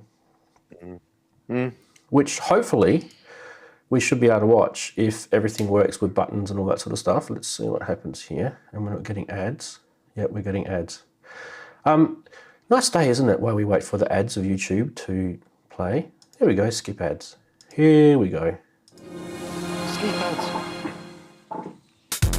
The ASQ1 is a performance-orientated sequencer designed for fun and immediate sequencing of an entire system. It includes 2 step-time SH101 style CV gate sequencers, a quantizer, and 4 drum machine style trigger pattern sequencers. Programming all of the modes is performed using the large mechanical note keys for a tactile sequencing experience that welcomes improvisation and rewards muscle memory. Let's take a look at its basic operation. Let's not, because that video then goes on for 20 minutes. But good news is, if you guys want to watch that video, the link will be in the blog article that gets published at the end of the show, usually within about 12 hours of the show airing. Guys, who saw this? Did anyone see this? Was it just me? Brooksy, you want to go? You want to have a word about this? Yeah, I saw this and I was going, oh, this is great. It's just what I need. I need a sequence I can stick in the rack that does that. And then I thought, well, I've got a BeatStep Pro. And it does that. It does all that. And it's got 8 triggers. And it's got MIDI. And you got a key step too. Clock in and out. And I got a key step. And I just thought, well, see what I'm thinking is another one less thing that I'd have to sort of take out. That's true. When gigging. So that was where my thinking was going. And then I went and had a look on the Elevator Sounds, and the price of it, it's about 320 quid. Yep. Which isn't hugely expensive, but I was thinking, more expensive than a key step. But it's yes. Yeah, I mean, for not a lot more money, you can go and get yourself a KeyStep Pro as well. So that would be, Yeah, yeah, scratchy chin. I think it's a great module. I think some people are going to love having one of those in the rack. I mean, I could be, it might be me at some point. It's definitely intentional rather than let's see what happens. Although you could just jab keys. The SH101 sort of style where you have to, where you really do have to enter it step by step can be a bit of a bore ache. It would be great if you didn't have to enter the steps and stuff whilst you were sort of note step note step note tie. That's a bit yeah, but I do think it's a great product, and I'm sure we'll see it in racks frequently from this point on. Yeah. One thing that is maybe not quite obvious is that you can actually store, I don't even know why it's not showing. Exactly, store and recall. You can store patterns on it, and you can also back it up via USB as well on the back. There's a USB connection. But you can see the play and store, and sorry about the noise in the background, it's raining here. The half god, half piece study, like the MC202, really, rather than SH101. I think that's probably a closer analogy, really.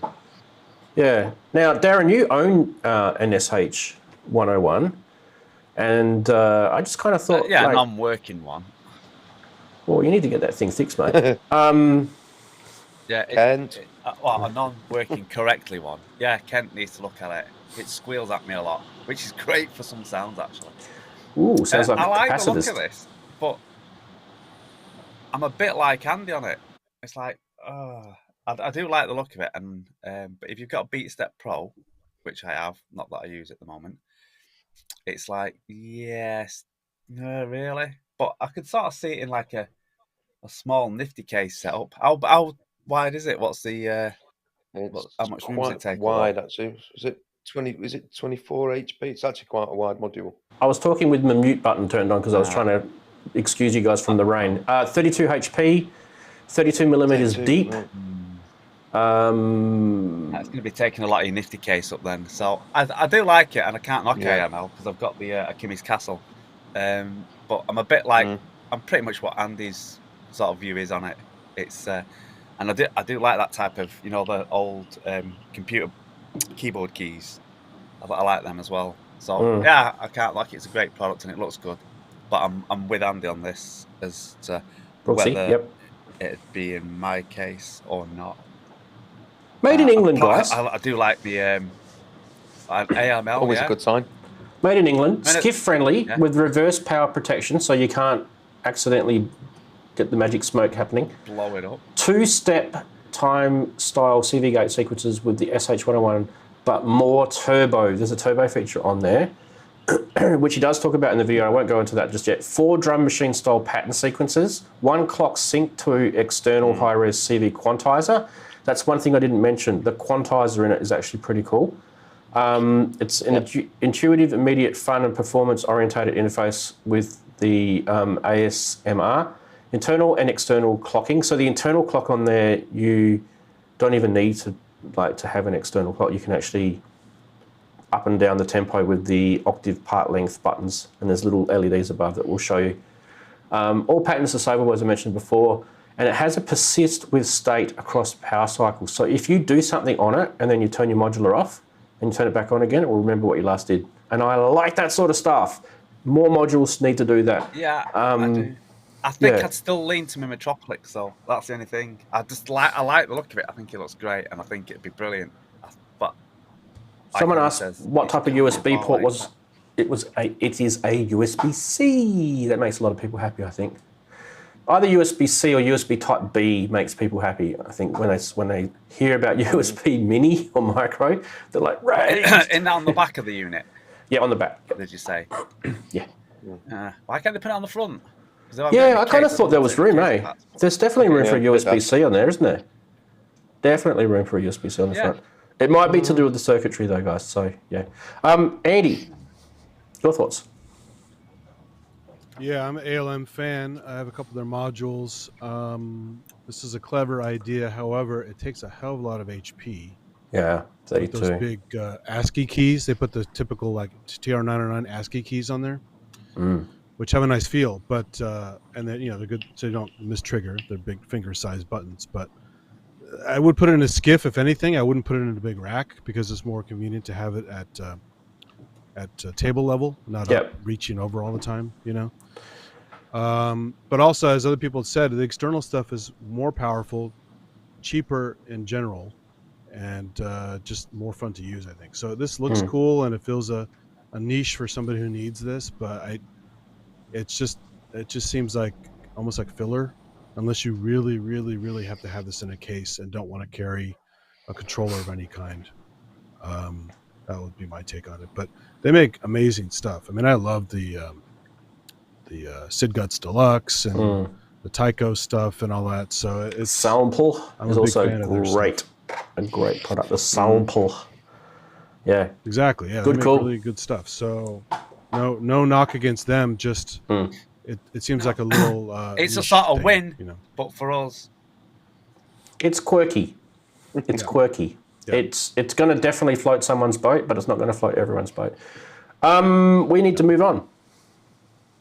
Next one is that's definitely not the right image. Vector wave that looks like a sculpt. Oh, it's the wrong tag.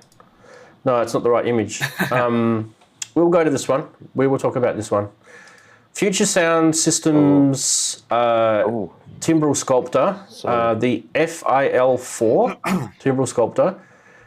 Basically, you stick an oscillator into this, or a number of oscillators into this, and it will take care of the rest. With filter and VCA, it can act like a full synth voice, and then it takes the whole section of waveform transforming. So it's basically like a crazy wave folder type, low pass, band pass filter with a drive circuit in it. The audio FM is kind of nuts. I really, really want to show you a video, but I haven't asked Ben for permission to show it, and he's the only one that's got a video on this at the moment. So I'll just literally link it in that blog article. The video is insane that he does on this. Brooksy, when you get a chance, watch Ben's video, as in, when I say Ben, I mean DivKid, right? Yeah, so and DivKid, yeah. Yeah. This is, what did I say this? I didn't say the price, did I? This is going to be sort of similar sort of money to the other one. £319. So it's like literally $1 cheaper than the other one. This is another UK-based company called Future Sound Systems. They're in the UK. I really, really like this. Shakespeare. Yeah. Has anyone seen this, or is it just me that's seen it? I haven't seen the video of it. I did actually see it on Elevator Sounds. It was. Let's have a look at that. Yeah, I think it's interesting module. Yeah, look, I'm going to do a little daring thing, and I do implore people to definitely check out DivKid Ben's video, but I'm going to do a pause and just show you. It's not really going to help. Oh God, these ads. Are you kidding me, YouTube? Nah, they're everywhere. There's nothing I can do about it because it's a YouTube Pro. You don't get any ads. I can't do anything about that because it's a built-in player inside this software. So I just want to show you what a couple of screen grabs from Ben's video, because he does a whole bunch of really cool stuff in here. He does a feature rundown, he does raw filter sweeps, he bonkers beat mashing, lush saturizing phaser FX sounds, drippy percussive filter pings. Like seriously, this is probably one of the awesomest modular videos I've seen in a long time. So I don't want to get a copyright strike because I've literally just got myself out of strike land and I'm enjoying the freedom. I'll have to go back and watch that one. I'm going to give you guys the link to it now because everyone's raging at me saying, "Where's the link?" Where's it? Yeah. I mean, without seeing the video based on the panel, I have stuff that does pretty much all that, just not in one little convenient place. Right. So it doesn't look groundbreaking, but it looks like a nice package in one little spot. That's the video link there in chat, people. Now, why the hell did that other graphic not turn up? You guys don't know the answer to that. That's an internal question for me, but... Oh, okay, maybe... Okay, let's just do it this way. I do want to show you another product, and I'm just going to put it over the top of us. I'm going to do it this way. This is the RYK or Rick Modular Vector Wave. And did you guys see this? This is kind of really, really cool. I can't show you videos on this because this is Instagram-based videos and they only go for a couple of seconds. But if you've looked at Lupop's Misha video, that will kind of give you a good rundown of it. I can't show Lupop's videos. I'll literally get a copyright strike. But I can link his videos and give him a plug. Because I'll do another link. Here we go. Check out Lupop's video. There it is in the chat now. So you've got a couple of videos to go watch. Kind of reminds me of that Kilpatrick audio kind of random sequencer thingy. Yeah, so let me just tell you, I'm going to read this thanks to Robin's awesome description here. It's a big pixel screen that really draws your attention to the vector wave. It brings 16 oscillator FM and thumb-controlled vector synths to your fingertips, divided into 4 banks and can be configured to crash into each other for complex FM tones and run together for additive synthesis. The vector part is controlled by cool little thumbs. You can see the little thumb tool towards the bottom right-hand corner there. And the module contains warping and XY control, wave folding, of course. It has 2 envelopes, 2 LFOs, which can be applied per voice when it's in polyphonic mode. Ooh, polyphonic mode, which I'm guessing is 4 voices. I'm not sure. What did I say before? 16 oscillators, but how many voices? 4 banks of oscillators. Okay, so it's 4 voices, would be a guess. And there's an additional expander module which you can get, which adds 3 more volt per octave and gate inputs to give you CV-controlled polyphony. That sounds interesting. I should see if there's a pic I can get of that. I've got their website open here. Does they have a pic of the expander module? Yes, no. Yes, no. No, they don't. I'll see if I can find that pic. Anyway, FM and vector synthesis in one. Let's take that image off. Guys, anyone seen that? Anyone see the Lupop video on what I call it? I haven't seen this, no. No, I've not seen it either. Okay. I wonder if this link works. I've never ever tried Instagram on here before. Ooh. Ooh. This could work. How does this work? No, it wants me to sign in. Yeah. Can I scroll? Mouse enabled, keyboard enabled. I can't even scroll. No, this is what I get if I want to try and open Instagram. I can't scroll, I can't do anything. It's completely useless to me. People, if you're releasing products, please put it on a platform which is a little bit more easier to share. Instagram, I kind of feel people love Instagram. It's huge, restrictive. So it makes sense. People are using it. You know. Well, put it on Instagram, but also put it on another platform like YouTube. There's a video, you can just upload it. There was an interview with Annie recently, and he was talking about Instagram like it was the best thing ever. You know, it's his favorite thing. So.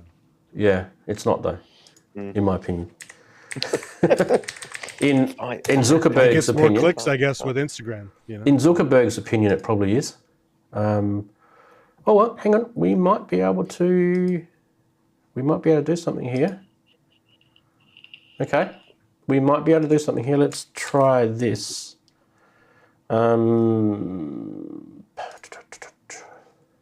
Sorry, guys. I hadn't even considered doing a Google search for these guys. And it looks like they do have... I definitely prefer Instagram to TikTok. TikTok's really annoying.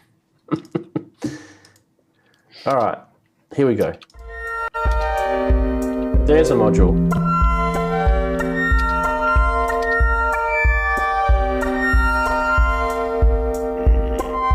It's so nice. Darren likes this because it has pretty lights. Yeah, if lights on it, then it's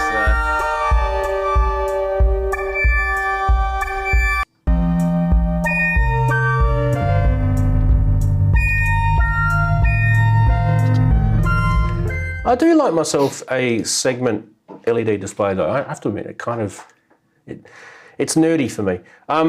Not really my cup of tea. I'm not a huge fan of that sort of sound. That's just me though.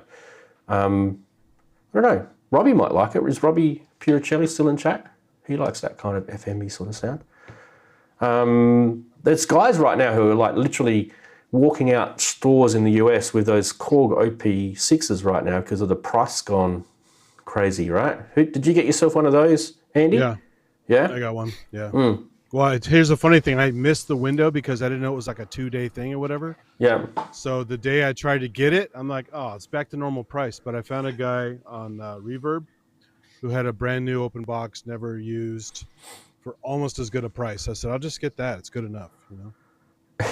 It's funny that you mentioned that because social media is one of the greatest places in the world sometimes for getting people's opinions about stuff. And there's this one guy who was talking about how about a year ago he bought the OP6, took it home, played it, realised it wasn't for him and took it back to the store. And the amount of people that had literally gone and bought the Korg thing in the last, when was it, like Wednesday last week or whatever it was when it was cheap, and literally gone back to Sweetwater or whatever store it was that was cheap, Reverb store or whatever it was, and taken it back because it wasn't for them.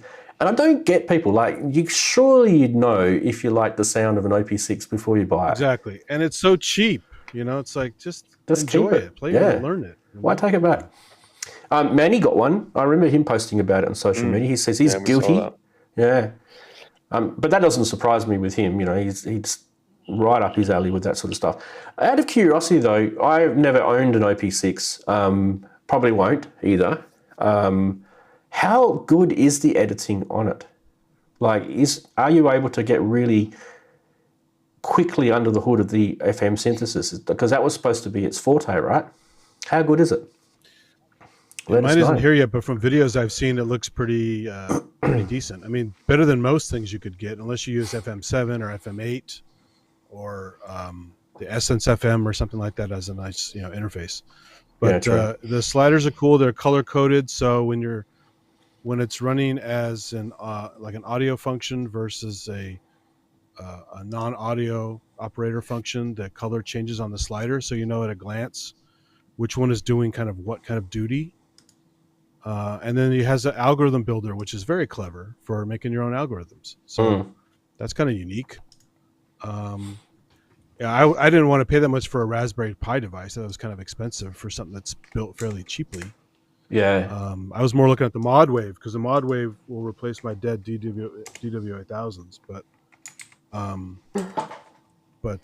I already have a Wave Station EX, so I don't really need the Wave State. But the Op6 looks kind of nice for editing, and when it's cheap, what the hell, right? I mean, have fun with it. I kind of feel like the thing that the ModWave missed the beat on, and I could be completely wrong, but it's all digital, right? It doesn't have any analog gear in it. And didn't the DW8000 have analog filters in it? It has analog filters, yeah. But everything else is digital in it. I mean, DWGS waves, digital effects.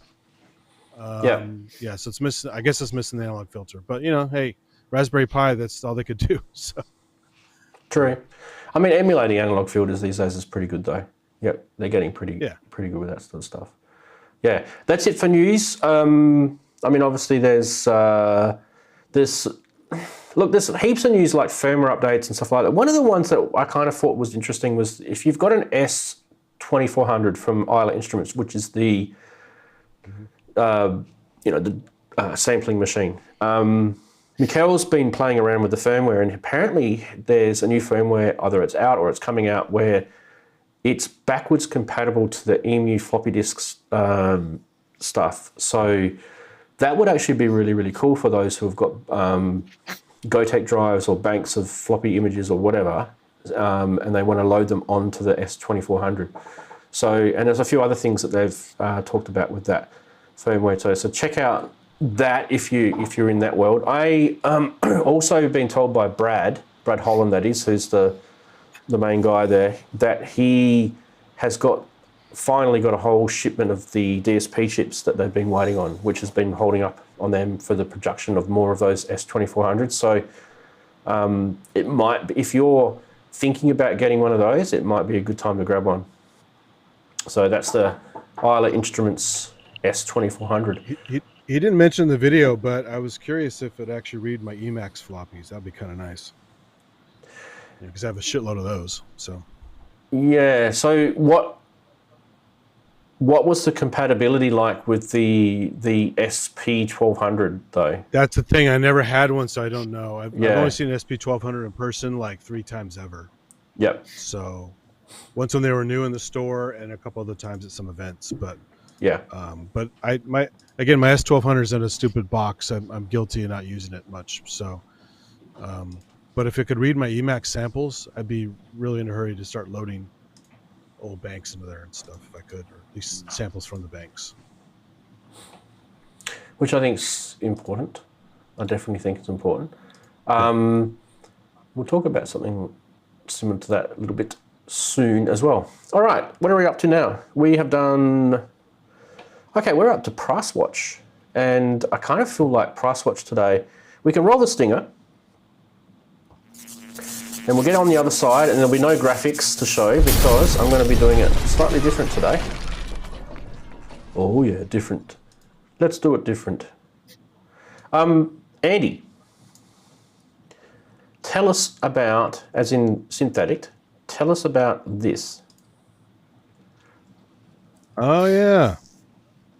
Yeah, that was yesterday lunchtime. I went on a little adventure to my favorite store to see what they had, because I already went through the quote-unquote dead guys stock that came and went. This is apparently another crazy collector, because they had a few weird things there. This is one of them. So this is the famous Ferris Bueller Emulator 2. This is the 2 Plus. The guy turned it on so you can see. Actually, that doesn't show the on position, but the screen was a little bit faded. The floppy light did light up. And it was just waiting for a disc. So it's not having used one of these before, just seen them. I don't know if that was a bad sign that nothing else worked until the floppy actually loaded. But the keyboard feels okay. The wheels and stuff seemed okay. But I asked the guy, I said, so how much? Because they hadn't marked it yet. And he said, well, if you get it right now, untested, because we don't have any floppies for it, it's $2,500. If we test it and put the Go tick in there and everything's ready to go, $5,000. What? That smelled. Yeah, that smells a bit fishy to me. So yeah. I mean, they may waffle a bit on that, but I mean that's they're valuable instruments. So they look at the lineage, Depeche Mode, and but a GoTech drive is nowhere near $2,500. No. I know what he's. Just a function on the instrument would be expensive. Yeah, it's kind of one of those too good to be true type situations. I think $2,500 would be incredible, and if you knew that it was working, if you like you said, Andy, if you knew that you could walk out with that, knowing that it worked, knowing a bit about it, then that would be a steal. And I was curious too because it looks big and chunky and metal. I thought I forgot how heavy this thing is, and I picked it up. Yeah, it's kind of light actually. Yeah. So there's a lot of air in there. The last time I used one of these things was a long time ago, and they're kind of a bit. You kind of don't realise if you were to use one of those today, you will be a little bit annoyed by the use of the disc and that sort of stuff. The GoTech drive, obviously, update is definitely needed in these things, but the sound on them is amazing. So that's the part that you're not going to get in a VST emulator of this. That all the outboard gear on the back of this, that processing and everything. You basically get the SP1200 sound, right? And a keyboard. Yeah. So. Yep. Yeah. Definitely cool. The other one that we got in was from Robbie, which he sent through very late in the show. This one here. A Yamaha DX7 II or a DX7C. Look at this. Look at this. I've actually got this live. So let's see if we can hover over this thing. Here we go. Oh, the Centennial. I heard about that. Yeah. And the cool thing about this what a thing. Yeah. is it isn't membrane. It's the same as my DX7. They've got Was the that proper Japan buttons. only? Where is it? No, this is a guy in Chadstone in Victoria. So No, I mean, originally, was it a Japan only? just round the issue? I corner. wondered. yeah, about 4 days drive away from me. But anyway, and $500 freight. 4 days. 16,000 Australian dollars. Halve that for pounds, 8,000 pounds. So there you go. There you go. But it is in a thing of beauty. Oh, I kind of feel that is it those 73 keys.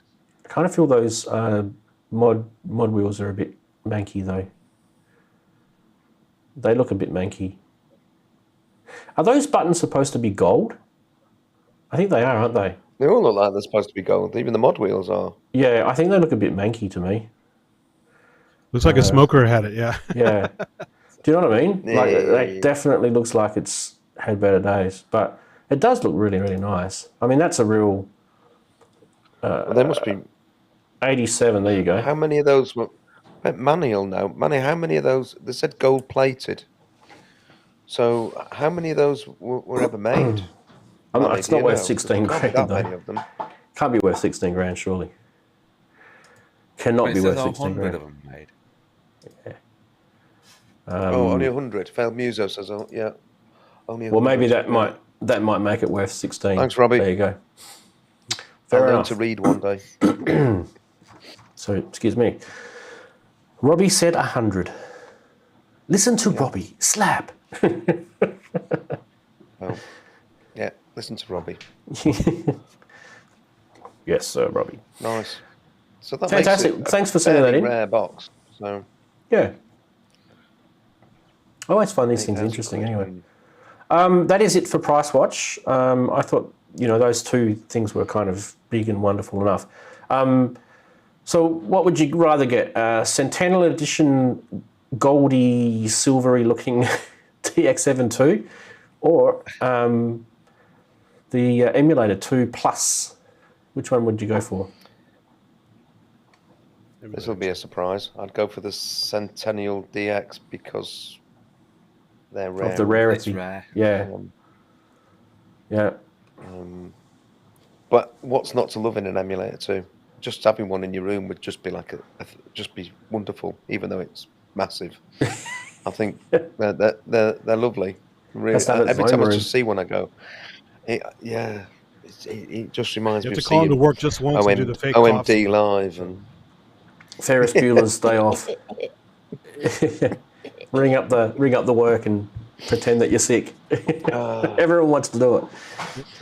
The guy said in the store they had recently had the tape deck that Ferris Bueller had in that movie when he throws the baseball and hits the tape deck. Yeah. They had that exact tape deck in the store, and a guy paid crazy money for it because it's in the movie. So Wow. he wanted that tape deck. I heard about that too. Was that something that someone was just Great. talking about recently on a TV show or something? I heard about that too. I can't remember where I heard He that. made it sound like they had it. Maybe it was one of those telephone things where it just goes around and changes. But Yeah. Okay. Well, fanatics they want it's not used in movie, but it's a movie related item. So Mikael says it sounds like they're asking if it sounds rare and if it's the DX7 that is. Mikael says it sounds like my ex. Mikael, you need to elaborate on that. Does that mean it whines a lot or? Yeah. There's another joke in there. He did have an emulator, yes, he did. You're correct, Max Shifter. Right, what have we got next? We have got this. Whoa. Now, Plugin Guru have got a 40% off sale at the moment, so you need to go check that out. I think I probably need to share that with you guys because I think that might actually be really beneficial to some of you guys who've been thinking about going to Plugin Guru. The blazing hot summer sale is now on. Let's go back to the graphic. Whoop, there it is. Click on here because there are free libraries are currently on sale 40% off existing libraries, and then you get free libraries with some of this stuff. So you can look at some of the prices here, 40% off some things, 89 down to 53 US dollars these are. So really good time to be checking out Plugin Guru, and we have to give Plugin Guru a plug because he is definitely the sponsor of this section. Yes, it is a sponsor of this section. Now, if you're new here and you've never ever seen Name That Synth before, well, this is what you've got to do. You're about to watch an amazing video that we aren't going to disclose who sent the video in or anything like that, but the video is of a synthesizer or some sort of synthesizer, and you'll see some visuals. You will be tricked probably by those visuals, but the visuals will be obscured, but they will be of the synth itself. The noise coming out of it is all you'll hear. You won't hear any sort of extra processing, hopefully, if whoever's done this has done it right. And I'm trusting that that's the case. So once you've watched it, we're going to stop the video. You're going to have 30 seconds. And if you guess it first, you get yourself Plugin Guru's Unify VST plugin, which is awesome, and a bunch of other stuff as well. So I am going to mute myself because the rain is really loud here, and I do apologise for that. Oh, serious rain. Yeah. And Monsoon we are going to start the video. Here we go.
Yes, back to the rain sound, everyone.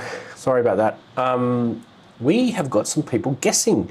Who would like to guess? By the way, anyone who's guessing after I've said timer's up, that is you, Jan and X101, all of those guesses after I said timer's up. Bad luck for you guys, but we do have some guesses before. And I would like to reveal what it is and let you guys know that Makeshifter was the author of this this week's Name That Synth. So big thank you to Makeshifter. Done an awesome job again, making us look absolute amateurs. That's what he's doing. Here we go. I'll mute myself again.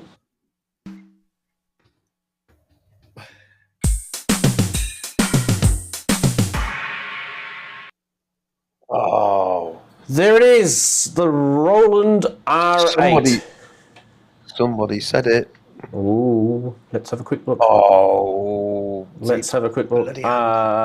Andy. Andy said it. Andy was first too.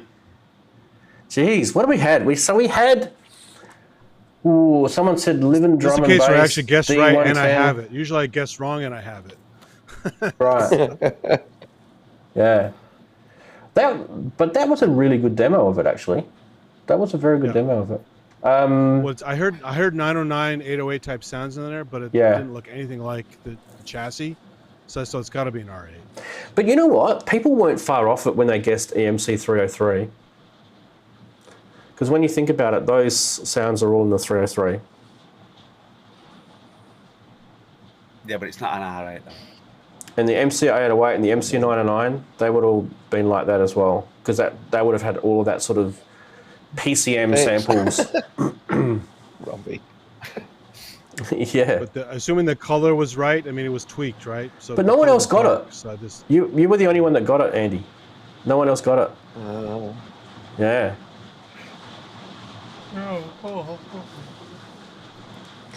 Bad time for Darren. We're Goose saying that he guessed too early. It doesn't have a. He said rain is loud. It is. What are you doing, Darren? Oh. No, I was just saying. I'm stuck. I'm freezing. Oh. Darren, you're in slow motion right now. We've lost you. What? Is that you? That's not me. Why is that? I don't know. Someone's watching YouTube in your house. It's not raining here. It's nothing to do with rain. Yeah, but Rain won't stop me. I must be. Oh, wait a minute. Where's Rave? I'm hoping that it stops.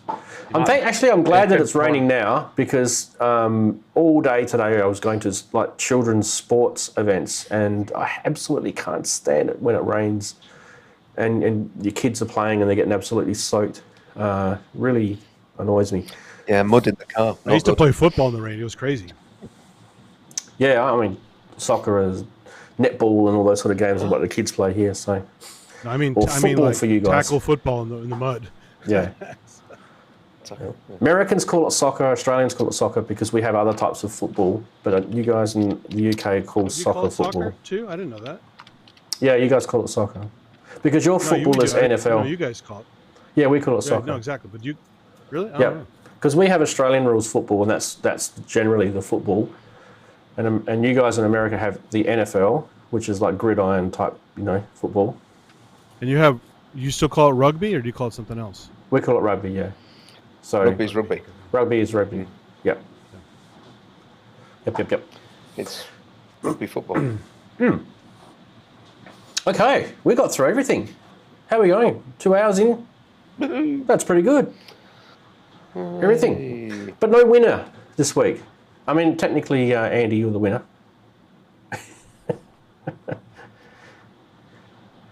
I already got the unified thing. Actually, I sent you an email. I'm still waiting for the license, but whenever it shows up, it shows up. So. Yeah, I will. There's a few actually. There's a few on that list, so I will chase up. Skippy. Well, does Mike Makeshifter not get it because he defeated us? He's already won it. Yeah, he won it last time because Andy got it. So yeah. Oh, I see. Oh. The house wins. Yay, I get a license. No. You know what? I actually don't have a... Oh, no, I do have a license of Unifine, but I didn't win it. I paid for it. What am I saying? Yes, the OP6 sale. X101's asking about the OP6.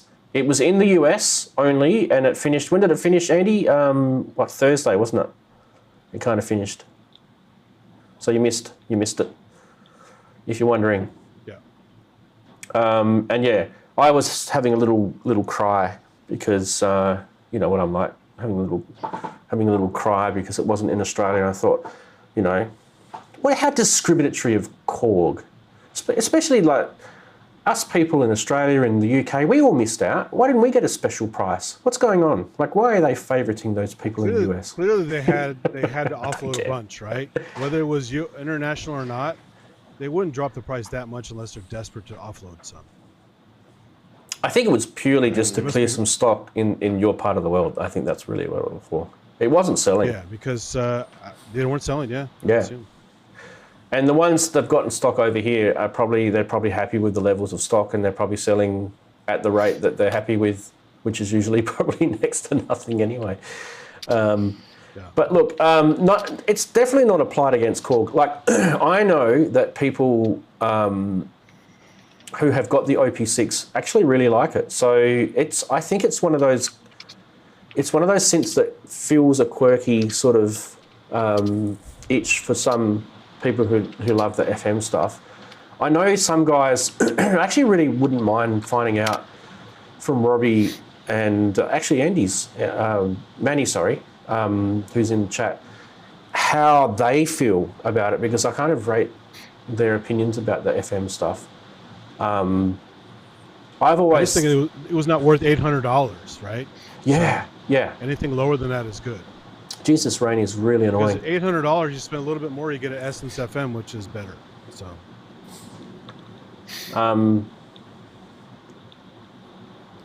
yeah, so Mikkel's, this is the point we're making before, Mikkel. Like, it's supposed to be really easy to learn FM on. That's the point. We're saying that Jexa said it lacked the grunge of the DX7 in his review. See, I would probably trust Jexus on that because he knows what he's listening to. Yeah. But Robbie, you made that point. It lacks aftertouch, but that doesn't really have a lot of bearing on the FM sound. So Manny's saying it sounds good. Well, how good is the aftertouch Everyone's on the agreeing that it's DX7? definitely I don't remember expensive. using it. What's that?